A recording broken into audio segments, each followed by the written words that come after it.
Tara guys at samahan nyo na naman kami sa mahaba-habang biyahe na ito. Biyaheng Bicol nga pala kami ngayon. Ito na nga din pala yung pinakamahaba at pinakamatagal na din drive ko. At bago rin kami umalis ay nagpagas muna kami dito sa malapit na Petron sa amin. 5:28 ng hapon nga pala kami yan umalis ng San Fernando. Pinultank na din namin itong sasakyan para tuloy-tuloy na din yung biyahe namin. 6 PM nga ipapasok pa lang kami yan ng NLEX. Bago kami umakyat ng Skyway ay huminto muna kami dito sa last gasoline station sa may NLEX para na rin umihi. Dahil yung susunod na gasolinahan na dadaanan namin yan ay sa may SLEX na. Dito nga ipapasok na kami niya ng Skyway. Pero niload muna namin dito yung card dahil wala na ang laman. At saka para mapabilis na rin yung biyahe namin dahil hindi na kami magkakash. Palabas na nga kami dito ng Skyway. At kakanan naman tayo dito papunta naman ng SLEX. Dito nga kami medyo na traffic dahil marami pumapasok ng SLEX. Pagkapasok namin ng SLEX ay nag-drive thru naman kami dito sa may Jollibee. Hindi na kami kumain sa loob dahil sobrang daming kumakain. Time check 8:11 ng gabi na. Dito na lang kami kumain sa may sasakyan dahil may dala naman kami ng mga plato. Sakto at may baon din kaming adobo kaya inulam na rin namin. Pagkatapos kumain ay bumiyahe na ulit kami. Tuloy-tuloy na ngayon naging biyahe namin yan. Tapos pagdating dito sa may Calamba ay kumana naman kami papuntang Santo Tomas, Batangas.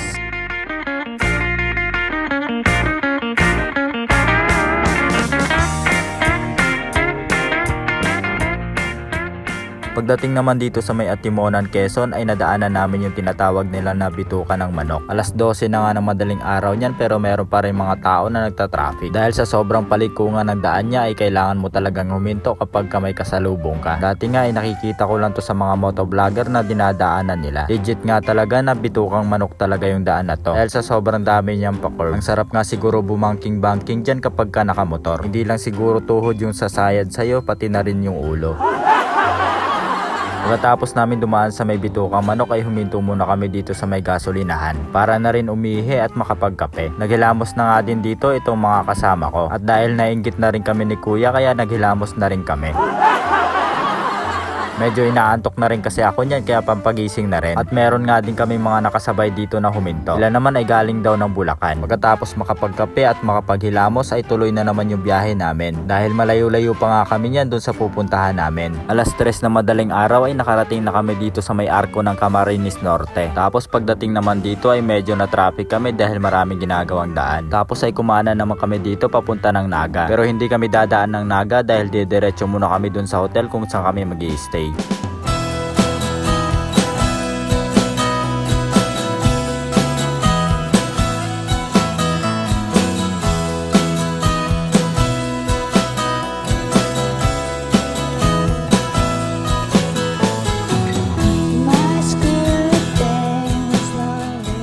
Pagdating naman dito ay sobrang tuwid na ng daan. Mag-aalas 6 na nga ng umaga niyan kaya medyo lumiliwanag na. Huminto muna kami dito para na rin umihi. At para makapag-stretch na muna rin ako. Dahil nga mahaba-haba pa yung babiyahiin namin. Medyo inaantok na nga ako nung time na yan. Kaya kung ano-anong exercise na lang yung ginawa ko para lang mawala yung antok ko. At inabutan na nga kami niyan ng umaga sa biyahe. Dumaan na din kami dito sa may bakery para bumili na rin ng tinapay. Pagdating nga dito ay medyo nakikita ko na yung Bulkang Mayon. Tapos nung nakita ko na siya ng malapitan ay nawala talaga yung antok ko. Grabe, sobrang ganda talaga niya. Wow. Yung kahit hindi pa siya nagpapakita ng buo dahil makapal yung mga ulap. Pero sobrang ganda pa rin niya pagmasdan. Huminto na nga din muna kami dito para na rin kumuha ng litrato. Pagkatapos magpa-picture ay tumuloy na din ulit kami.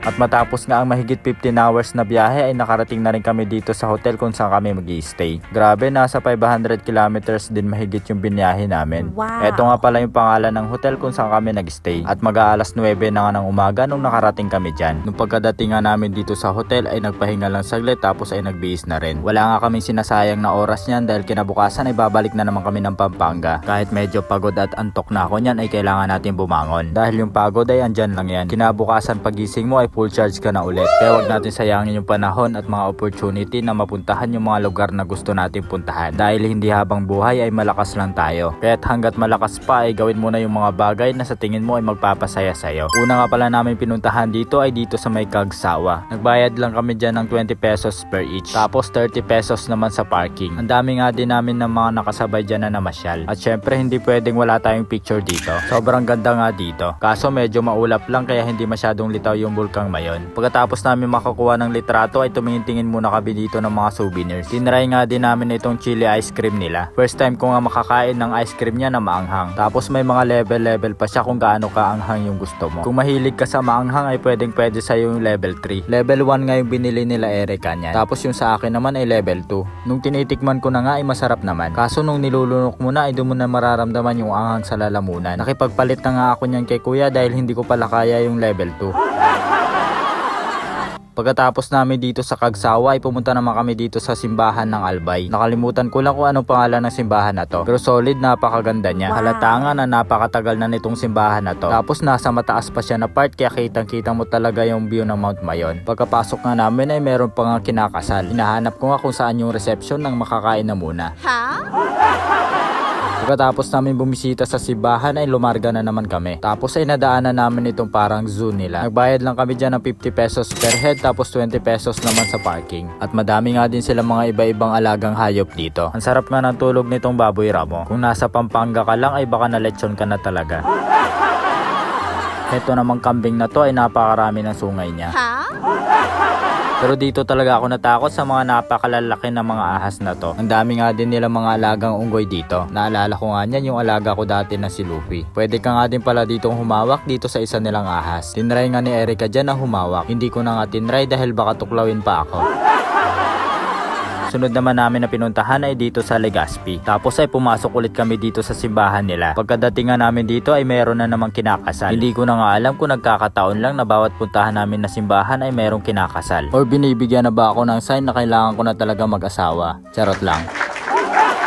Pagkatapos namin sa may simbahan ay pumunta naman kami dito sa may boulevard nila. Tapos ay tumambay lang kami dito ng mga ilang minuto dito sa tabing dagat. Ang ganda nga ng view dito ng Mount Mayon dahil litaw na litaw siya. At syempre hindi na namin pinalampas yung pagkakataon at nagpa-picture na rin kami. Dahil nga madalang lang din siya magpakita ng buo. At dahil nagutom na nga kami sa kakapasyal kaya kumain na muna kami. Dito nga lang din kami kumain sa malapit. Ang ganda nga kumain dito dahil nasa tabing dagat lang siya. Eto nga pala yung mga in-order namin. May alimango, pusit, inihaw na liempo at syempre yung pinagmamalaki nila na Bicol Express. Wow. Sasarap nga ng mga pagkain nila dito lalo na yung mga seafoods. Dahil tabing dagat lang dito kaya mga fresh pa yung niluluto nila mga seafoods. Gutom na gutom nga kami yan sa kakagala kaya halos nasimot talaga namin yung mga pagkain namin. Wow!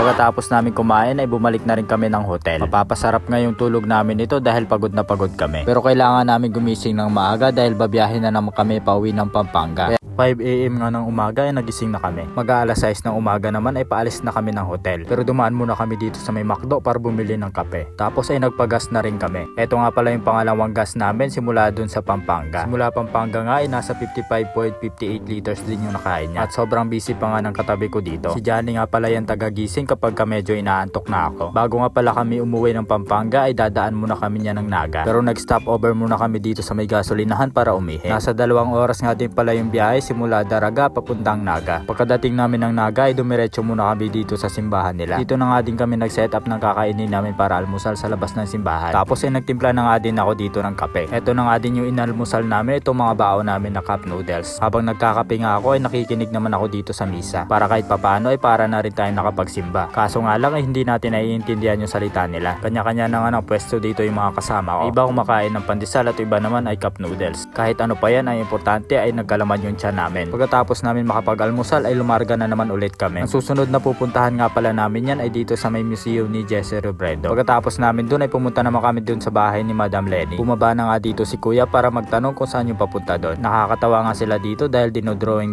pa talaga kung saan yung papunta doon. Sabi nga dito ni Kuya na diretso lang daw pagdating sa dulo ay kaliwa tapos kanan tapos dulo ulit ay kanan tapos pagdating doon ay magtanong na lang daw doon dahil hindi daw din niya alam. O diba ang dami niya sinabi pero hindi naman pala niya alam. Pero charot lang.